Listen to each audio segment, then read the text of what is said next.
Would you rather that someone from the audience farted really loudly or you fart really loudly during a concert?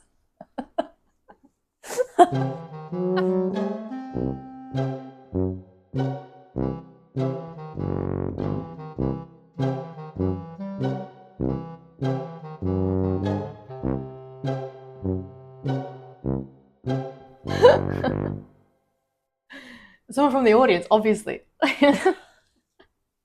But do you feel like it would be so disruptive? Because then, like, everyone's attention would be drawn away. Everyone would be kind of on the edge of laughing. What do? You laugh? I mean, I probably wouldn't hear it. I think I'd just be too like. and then Would it everyone's be really laughing. loud? Then you Yeah. have no idea why they're laughing, and you're like, "What have I done?" I'd obviously assume that. Yeah, exactly. Hmm. Yeah, no, I'd rather somebody else in the audience. I feel like it must have happened. Yeah, but I think it'd be funny if you did it yourself, because then you could like play really loudly or something over the top.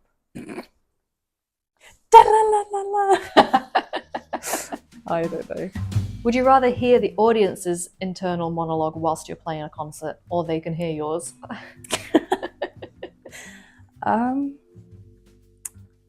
God, I don't know.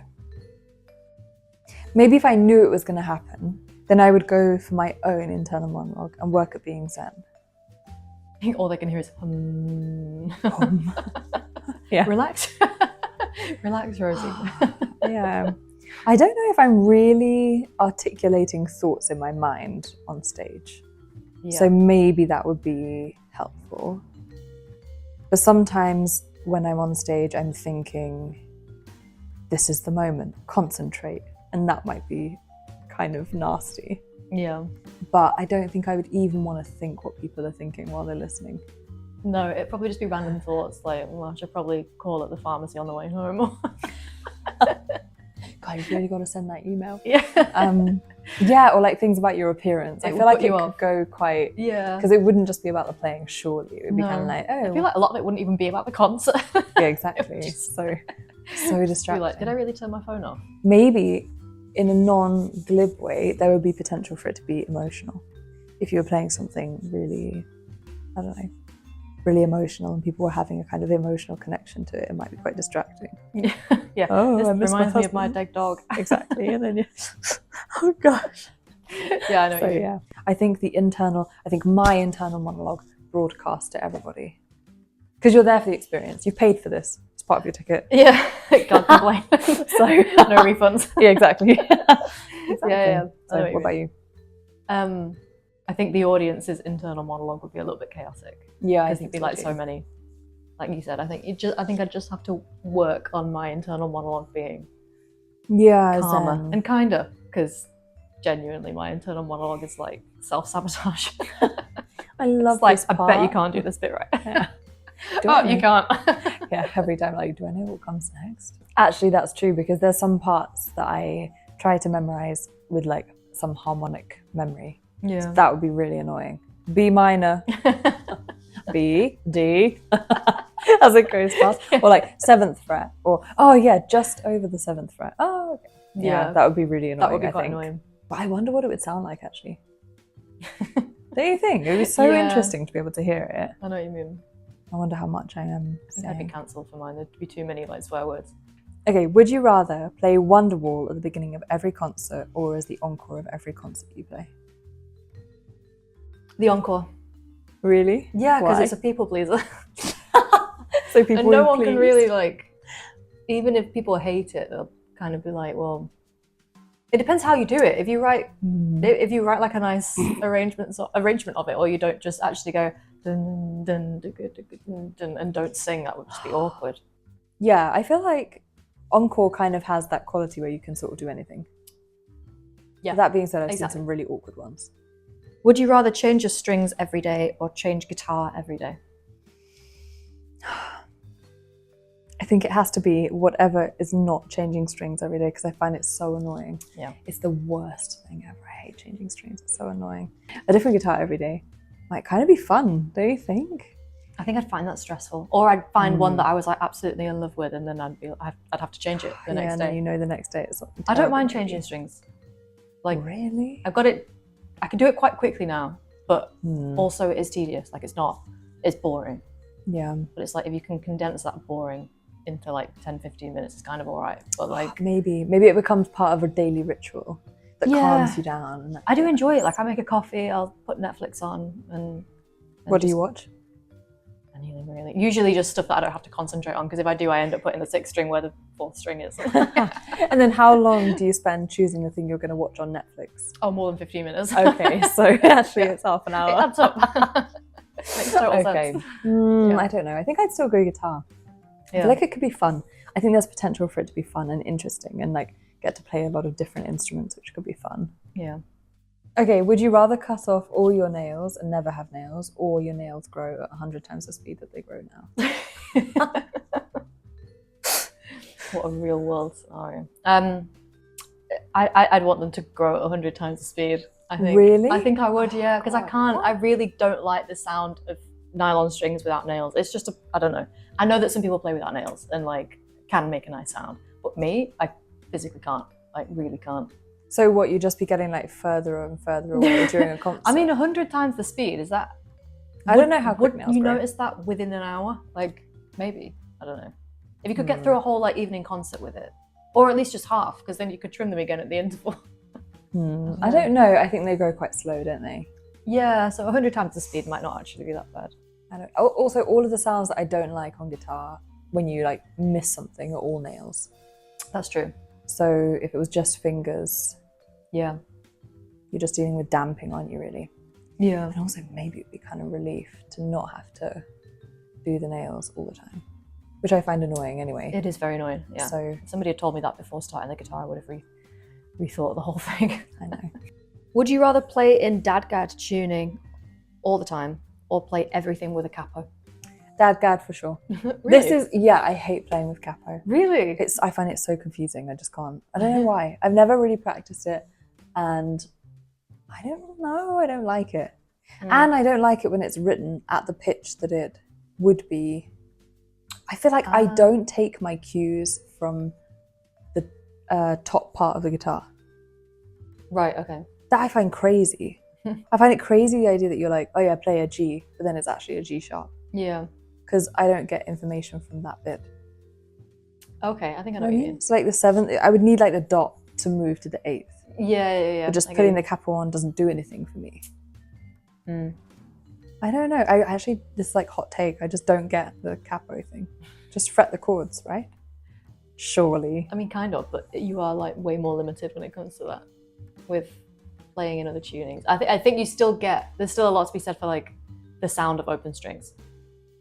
Yeah. Which I guess it's not open if you've got a capo on it, but it still does sound more open than it would if you fretted it. Or just tune up.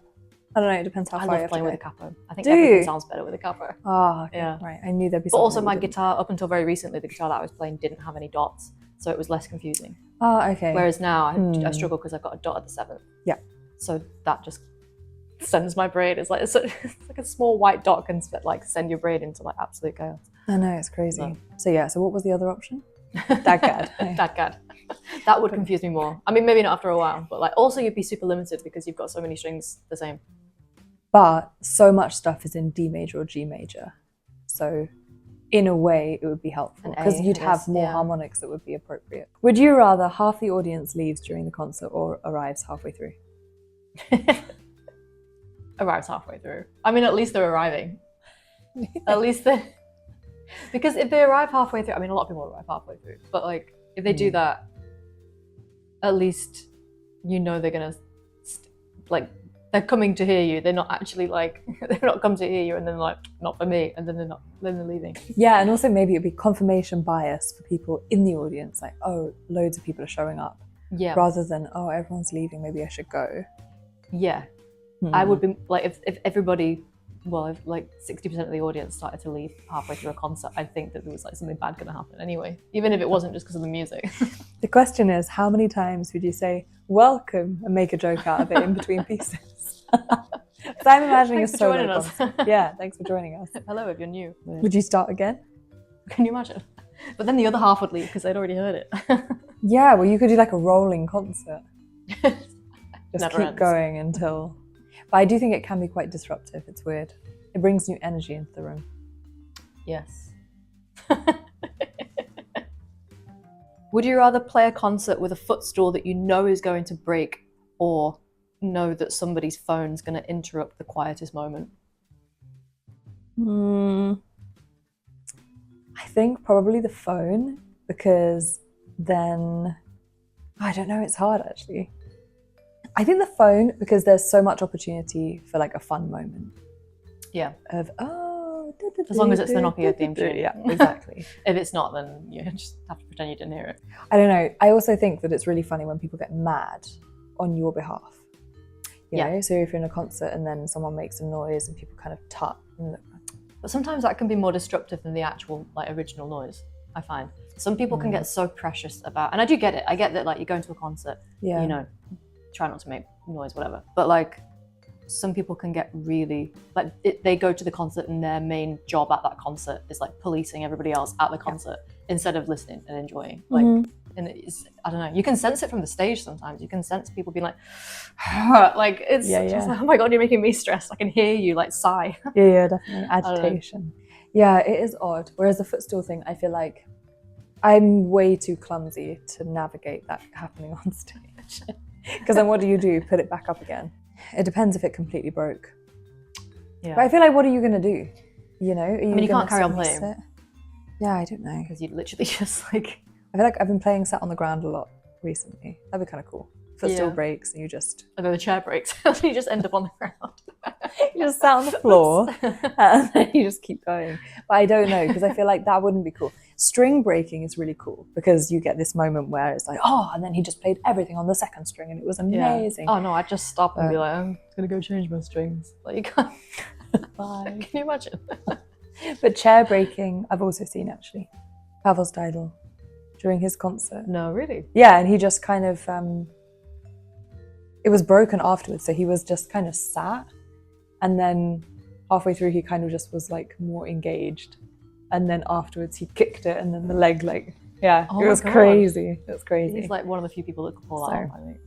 Would you rather somebody in the audience snore for a whole of the second half of a concert, or one person open 10 individual Werther's originals slowly? I think it's the attention thing again. Both of which has happened to me recently. Oh God, people just don't quit. No. So wait a minute, it's snore. I feel like you've got to go for the snore because it's more constant. The worst thing about people opening suites is that they think they're doing it. They think quietly. The slower, the quieter. Exactly. And it's so not the case. And everybody's waiting. Like everyone's attention goes to the suite. Yeah. You're waiting for the thing to be open. Yeah, it's so annoying. Whereas snoring, I feel like you could tune it out. It's mostly kind of, just rhythmic, and then with the occasional. But even when the if wife's you've got like, Gerald, wake up. Yeah, exactly. But even then, at least it's been peaceful, and enough people say, "Oh, that was so nice, I could have fallen asleep." So maybe it's just the ultimate of that. Actually. I know that's the worst. Well, it's not the worst. There's plenty of worse things, but that one's pretty bad. I don't know. It's weird, isn't it? Yeah. But I think what people are saying is, I feel safe with you. Yeah. Not like, you make me want to fall asleep. It's so boring. Or not, you make me want to choke. I've got to open all these sweets. You give me a really dry throat. Yeah, exactly. Make me all hoarse. I've got to have a mint.